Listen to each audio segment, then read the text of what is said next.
November 14, 2025 ప్రాతఃమురళి.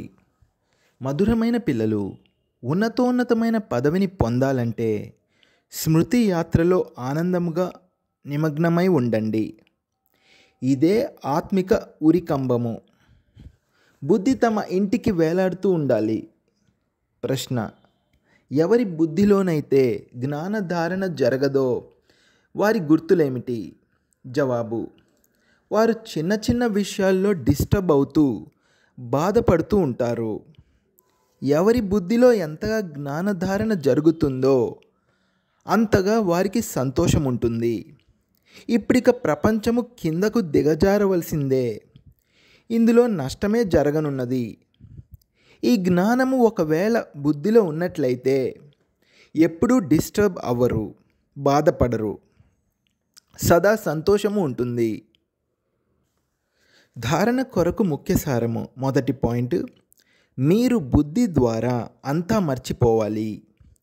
ఏ విషయాలలోనైతే సమయము వ్యర్థం అవుతుందో వాటిని వినిపించవలసిన అవసరము లేదు.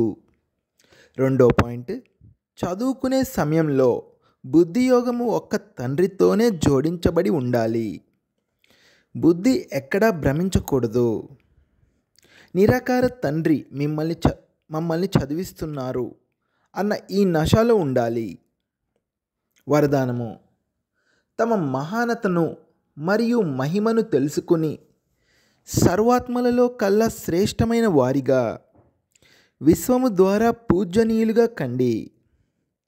ప్రతి బ్రాహ్మణ బిడ్డ వర్తమాన సమయంలో విశ్వములోని సర్వాత్మలలో కల్లా శ్రేష్టమైన వారు మరియు భవిష్యత్తులో విశ్వము ద్వారా పూజనీయులు.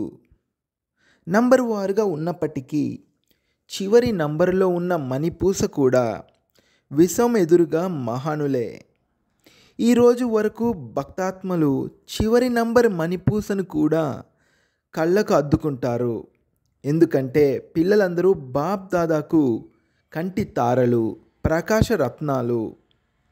ఎవరైతే ఒక్కసారి అయినా మనసు ద్వారా, సత్యమైన హృదయము ద్వారా స్వయాన్ని బాబా బిడ్డగా నిశ్చయం ఏర్పరచుకుంటారో, బాబాకు డైరెక్ట్ బిడ్డగా అయ్యారో వారికి మహానులుగా మరియు పూజనీయులుగా అయ్యే లాటరీ మరియు వరదానము తప్పకుండా లభిస్తుంది.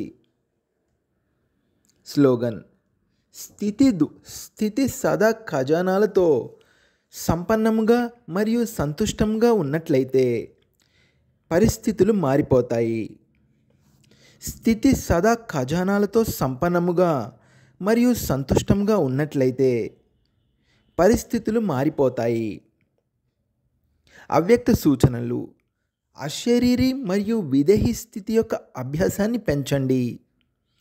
ఈ శరీరమనే ఇంటిని వదిలి, దేహాభిమాన స్థితిని వదిలి దేహి అభిమానులుగా అయిపోండి అని, ఈ ప్రపంచం నుండి దూరంగా ఉన్న మీ స్వీట్ హోమ్కు వెళ్ళండి అని బాప్ దాదా అకస్మాత్తుగా డైరెక్షన్ ఇస్తే అలా వెళ్ళగలరా?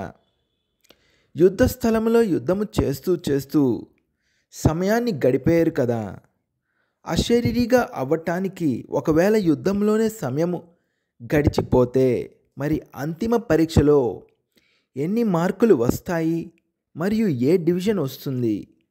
ఓం శాంతి.